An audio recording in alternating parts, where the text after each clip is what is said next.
Hello friends, thank you so much for joining me at Online Hearing Hearts. My name is Raina and I am your host. I want you to know that you are heard.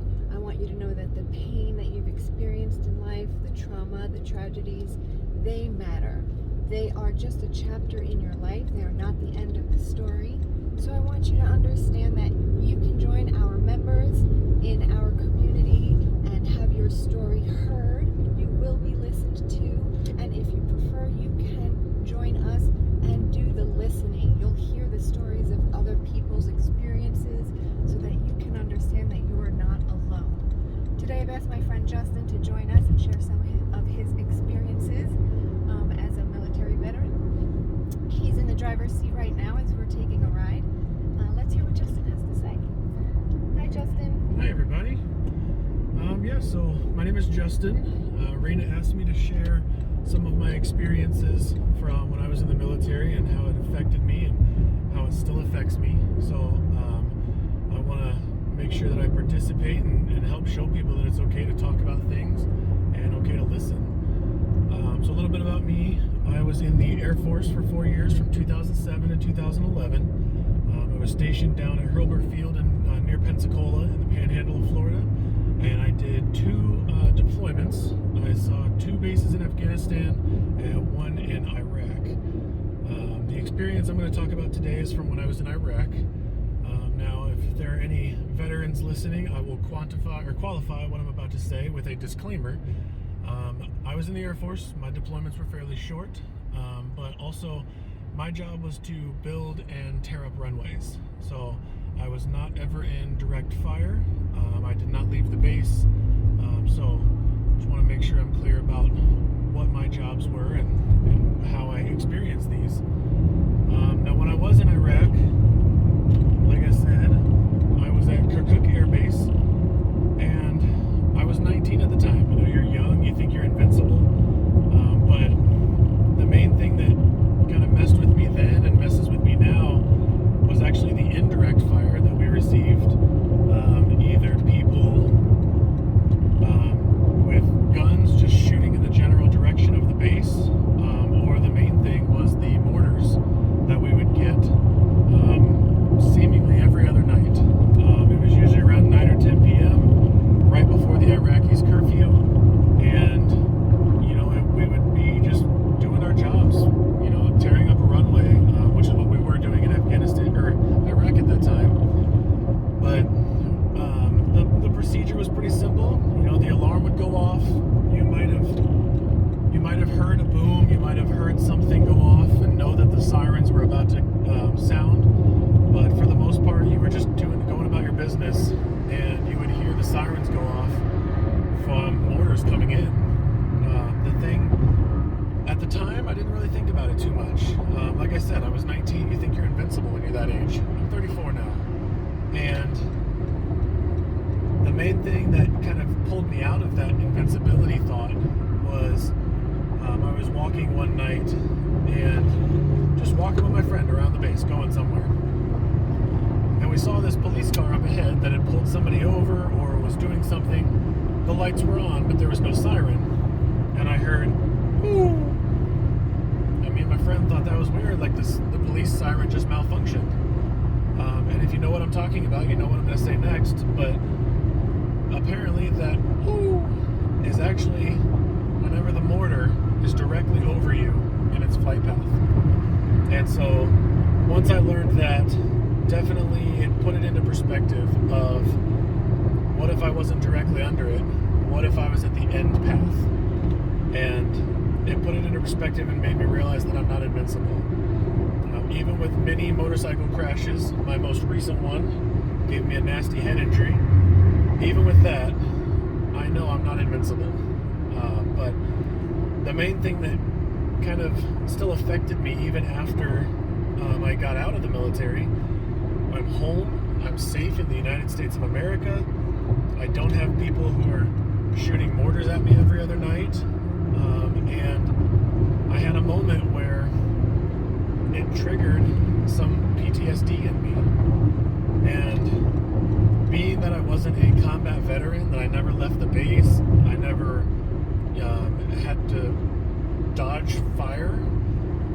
think I would have PTSD, and I didn't think to see a therapist, didn't think to talk about it with anybody, because I didn't think it was going to happen to me. But at one of my jobs in a motorcycle shop, they had these big roll-away dumpsters for all of our metal scrap.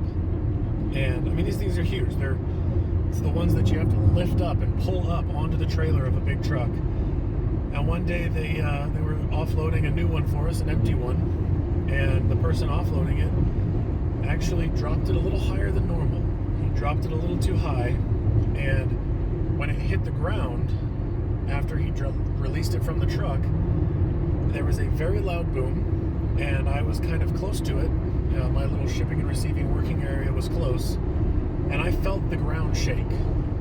And that was the first time that my slight PTSD had ever been triggered, and I didn't know what was going on. I felt a pit in my chest of fear, and my fight or flight kicked in, but there was nobody to fight, and I didn't know what I would be running from if it was the flight.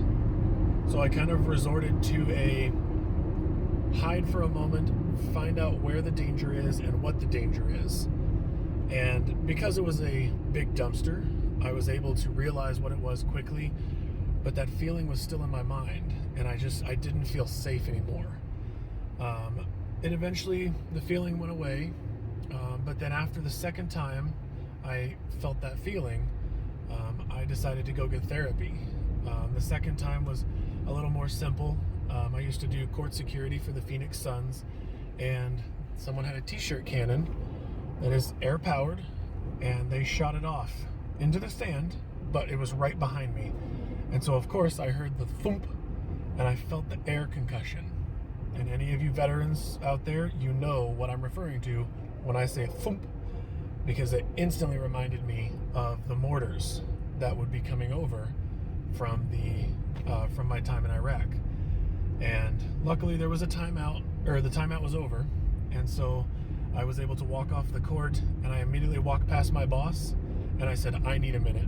And I went under the bleachers and had to deal with my little, I don't know, panic attack, if you call it that. But yeah, so I came back out. I was okay, but I called the VA and said, hey, I'm registered with the VA. If you're not registered, it's super simple. DD-214 and your ID. That's it. And then you can use the benefits of the VA. And I went and saw I believe his official title was psychologist, but I went and saw a therapist and made sure that I talked to him about what I was feeling and what I was going through and everything. And they were able to run some tests with me and tell me that, yes, you do actually qualify as someone who has PTSD. Now, when I do talk about it with veteran friends, I do say the word minor, because no, I'm not freaking out at fireworks. If somebody knocks on my door, I'm not jumping out of bed like I'm being ambushed. So I will admit it's minor PTSD, but it's something that I was able to talk about and figure out and work through it with a professional, a mental health professional who is trained to help people like me. And because of that, I have new techniques for if I get that feeling in my chest again, I have new techniques for being able to handle that. And I actually do have, so from this accident, I have another mental health appointment coming up next month, because there's been times where I'll be driving my car and I'll flinch if I think somebody's about to hit me. I'll flinch, even if they're not moving in their car. It has triggered some more PTSD in me from an accident. And so it's so important to be able to know that it's okay to talk to people about it. And as long as you just register yourself with your local VA, there are people waiting to talk to you about it. Professionals who know what they're talking about. And whether it's on Raina's website or wherever you go, friends, family, bartender, Uber driver, whoever can listen to you and just sympathize or empathize with what you're feeling. It's all right to go through that and learn new techniques like I did. So would you say, Justin, that you feel that the importance of, after feeling traumatized, there's so much importance in sharing and being able to be open about it and having someone to talk to and someone that will listen to you? Absolutely. Yeah, there are certain things that, certain stigmas that might tell you to not talk about it, to bottle it up. And for some people, if that's how you've dealt with trauma in the past, that might be your default setting, is to bottle something up and not tell anybody about it, deal with it yourself. Especially as military members, we're taught to be tough. We're taught to work through the pain, work through the struggle, get to the goal. But sometimes just talking about it, letting somebody listen to you, and being able to express your voice and your concerns is helpful to get it off your chest.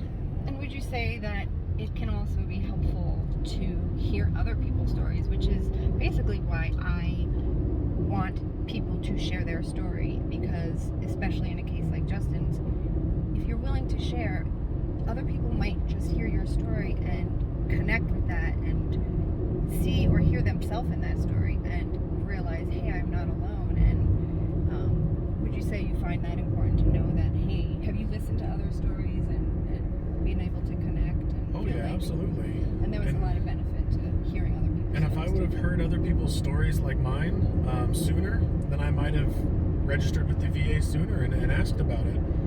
I had to go through it myself because I hadn't, talked to other people that had been through something similar.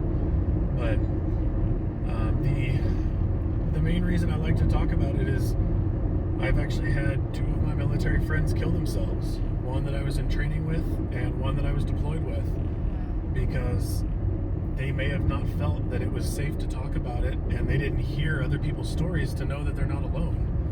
And so, yeah, definitely knowing that you're not alone and hearing other people going through the same thing, hearing their methods of coping and stuff like that is very important for mental health and for, to avoid getting to a dark place where there feels like there's no hope. Well, thank you so much, Justin. I really appreciate your willingness to share your story, because honestly, a lot of people are bottling it up. They're keeping it inside, their pain, or they think they're alone. They think they're the only one who is going through that, and it can be a sad, scary, dark place sometimes to be, but it's very important to me to be able to open up that safe environment for people, so that they know they're not alone. Or sometimes they just want to talk, and maybe they have chewed their friends' ears off and their friends are starting to avoid them. We don't want anyone to ever feel that they're alone and they don't have anyone to speak to. So